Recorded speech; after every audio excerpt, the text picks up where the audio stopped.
Olá, tudo bem com vocês? Meu nome é Daniel, eu sou o fundador deste canal, Aladim Teologia. Seja muito bem-vindo a esse canal, obrigado por se inscrever. Sou teólogo, escritor, bacharel em Direito, enfim. Venho aqui utilizar esse espaço para trazer um legado de reflexão, de subjetividade, de interpretação da Palavra de Deus, não no intuito de desconstruir ou ser juiz, julgador de movimentos A, B ou C ou D. Não. Venho somar, venho falar àqueles que têm sede de entender um sentido mais profundo ou espiritual da Palavra de Deus. Se você é essa pessoa, se você está cansado da religião, se você está cansado de outras falas, muito provavelmente esse canal será o espaço que Deus vai falar contigo. Pois bem, a temática de hoje é sobre a criação, o primeiro evento do livro de Gênesis. Se vocês perceberam nos últimos vídeos, estou aqui trazendo uma abordagem em cima do primeiro livro da Bíblia.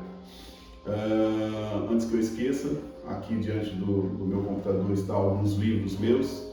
Se tiver interesse, por favor, nos abençoe adquirindo. O livro de Gênesis, que é o primeiro livro do Antigo Testamento, de toda a Bíblia, que é o livro das origens, o primeiro livro do Pentateuco, da Torá, enfim.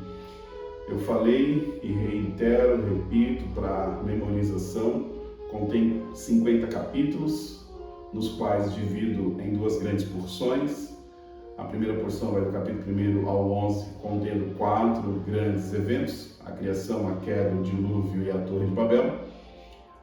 Na segunda parte, do capítulo 12 em diante até o capítulo 50, a segunda porção, nós temos 4 grandes heróis na fé: Abraão, Isaac, Jacó e José. A abordagem que eu quero fazer hoje é em cima do capítulo 1 e 2. É um capítulo da criação. É um evento global, universal, envolve o planeta Terra, a humanidade, enfim. A primeira observação que eu quero fazer: esquece qualquer abordagem, qualquer exegese, qualquer hermenêutica que tenha como viés, que tenha como intuito querer conciliar o texto de Gênesis com a ciência moderna. Isso jamais será possível. Os que tentam fazer acham que a Bíblia tem a obrigação de se justificar a sua linguagem, justificar perante o mundo, a sociedade, a maneira como ela aborda as coisas. A Bíblia não tem esse intuito. Deus jamais colocou isso no texto bíblico. O texto é sagrado, a narrativa é simbólica, essa narrativa é sim sacerdotal, rabínica, a posteriori, significa dizer que foi feito depois do evento, não foi feito por testemunhas oculares. Enfim, o texto não traz uma abordagem científica da criação.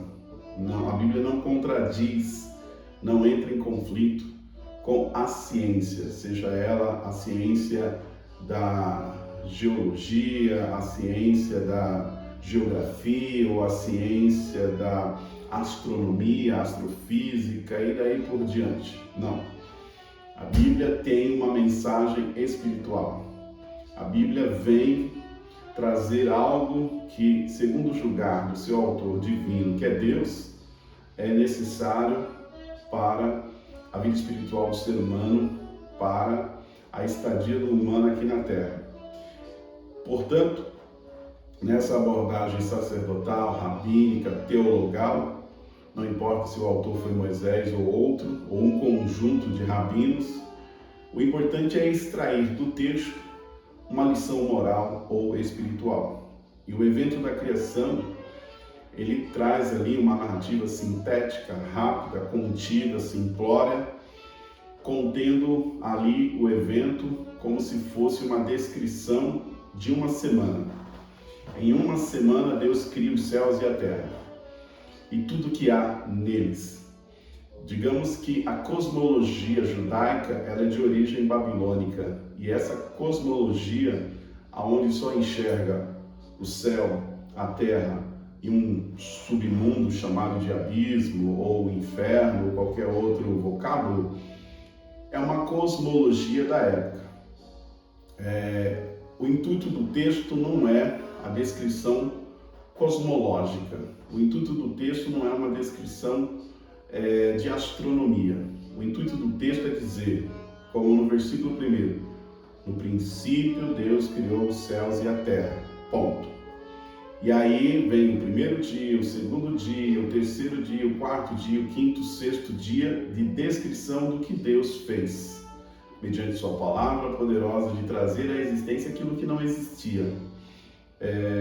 E no sétimo dia ele descansou, abençoou a sua obra, viu que tudo o que havia feito é bom. Óbvio, vindo de Deus não poderia ser melhor, né? E aí separou, segundo a leitura rabínica, sacerdotal, esse sétimo dia, o sabá, o sétimo dia da semana, como um dia sagrado de reflexão, de repouso, de descanso, porque Deus trabalhou em uma semana de 6 dias. Essa é a primeira observação. A segunda observação é que tudo que está ali ou deixou de estar tem um epicentro, tem um clímax, tem algo axiologicamente ou valorativamente de maior importância em tudo que foi descrito, que é a criação do ser humano.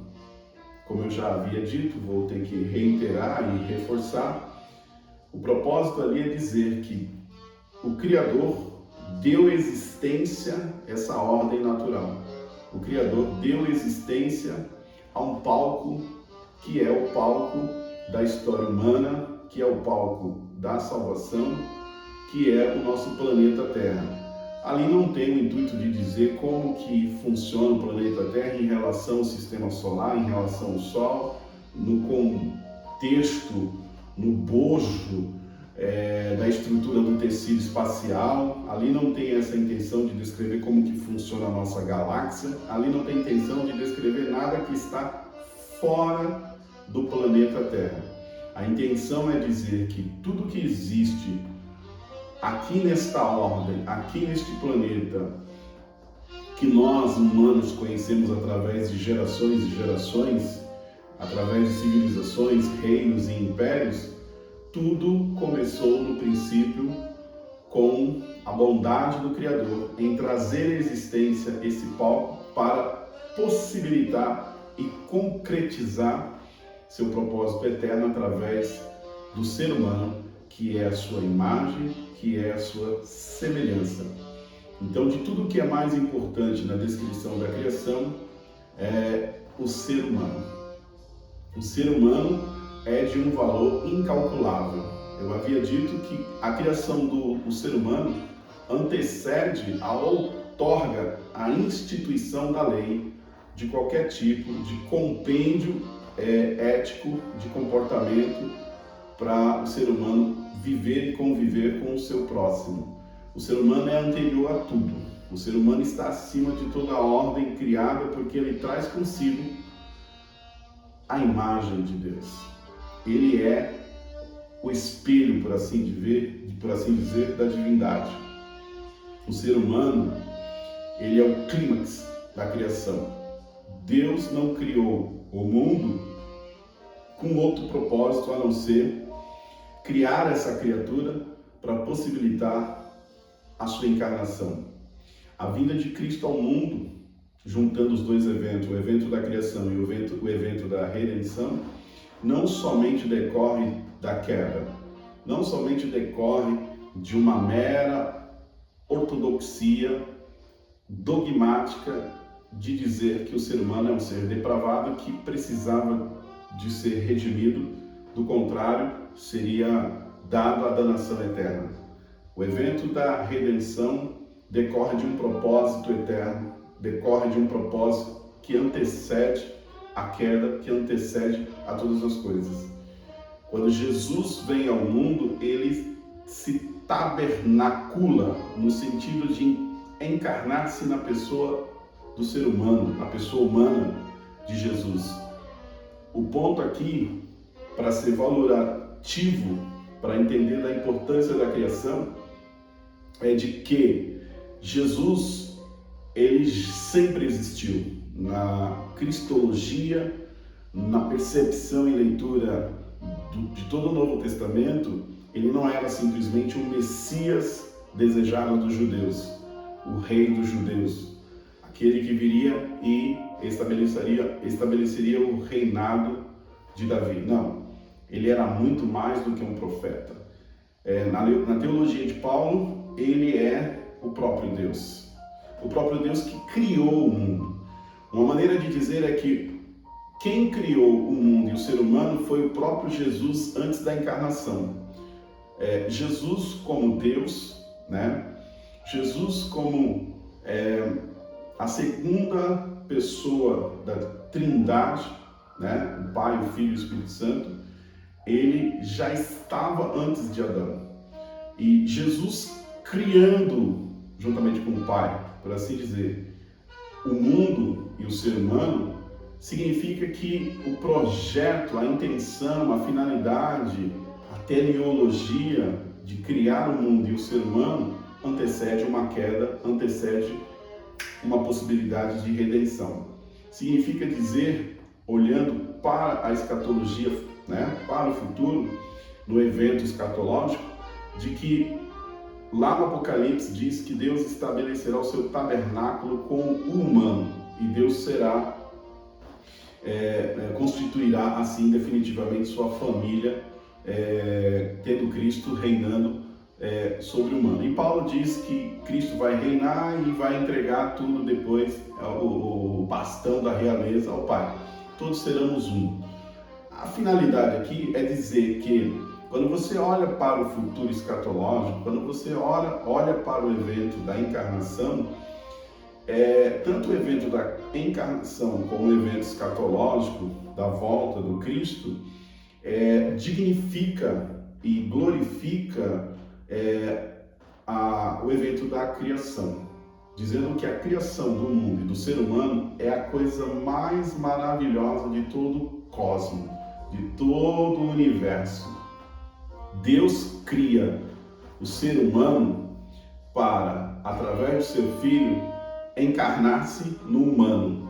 Na glorificação, na ressurreição, lá no futuro, Deus é como se ele, em Cristo,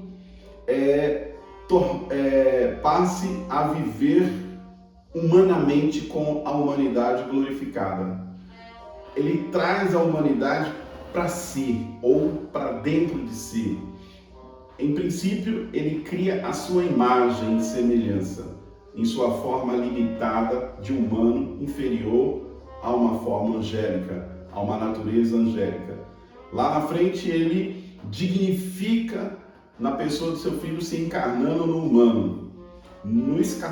Na escatologia, no escatom, no futuro, no evento futurístico determinado pelo plano da salvação, a humanidade agraciada pela ressurreição e pela glorificação, ela estará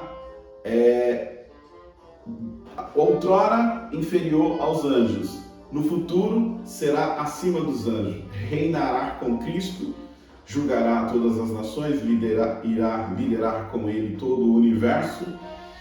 E os anjos, nessa ordem, já está a serviço desse povo, da igreja, do corpo de Cristo, enfim, todo esse fraseado cristológico. Mas lá no futuro, o propósito de tabernaculação, a segunda encarnação, por assim dizer, de Deus, quando ele tabernacular com a humanidade, é se juntar, né? É se unir de uma maneira misteriosa, mística, através do Espírito Santo, para que haja uma família divina, uma família onde nós temos o Pai Celestial e o nosso irmão maior, que é Jesus Cristo. Mas, sem fazer uma digressão ainda sobre essas questões mais futuras, o que eu quero ressaltar em termos de interpretação e dar sentido ao evento da criação é que você é especial. Novamente, a palavra final sobre você não vem da religião. A A palavra final sobre você vem da palavra de Deus, vem de Cristo, que dignificou o ser humano na encarnação e ele ressuscitou e venceu a morte e há de glorificar os seus irmãos, a sua família, os filhos de Deus.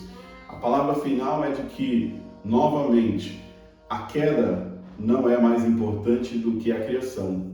A queda, em toda a instituição, do sacrifício, toda essa tipologia, simbologia que se descreve ao longo do Antigo Testamento, a necessidade de sacrifício, de expiação pela culpa, toda essa dramaturgia do palco da salvação através do povo de Israel, não é tão importante como a criação de todo ser humano. Aqui, num viés de universalismo salvacionista, nós acreditamos sim que Deus tem um plano para você e para toda a humanidade.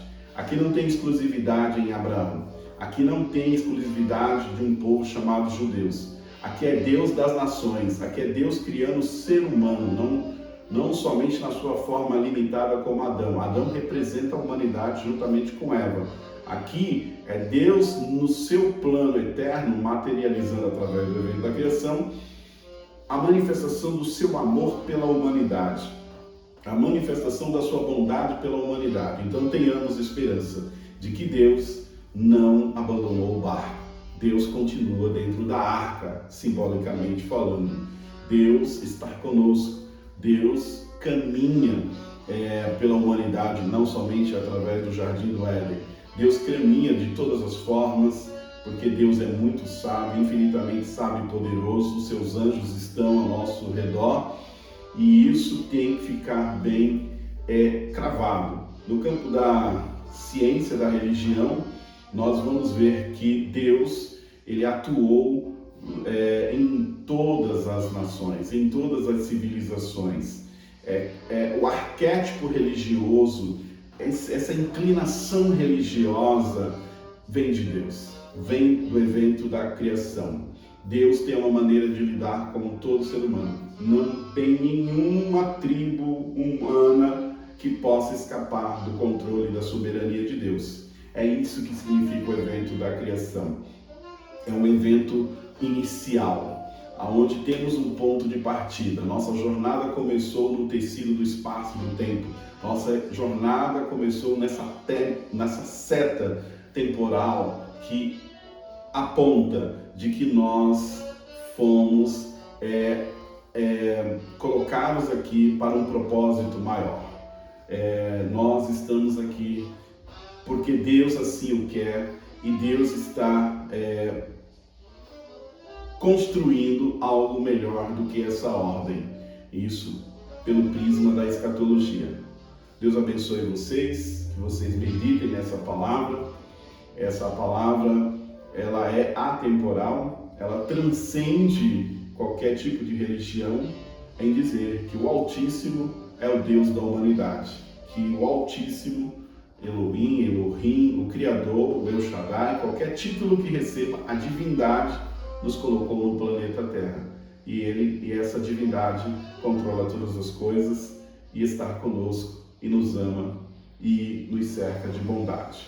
Portanto, à luz do Sermão do Monte, como disse Jesus, possamos reconhecer de que Deus é conosco, de que somos bem-aventurados, de que Ele é o provedor, de que a sua providência nos envolve. Deus abençoe e até o próximo vídeo.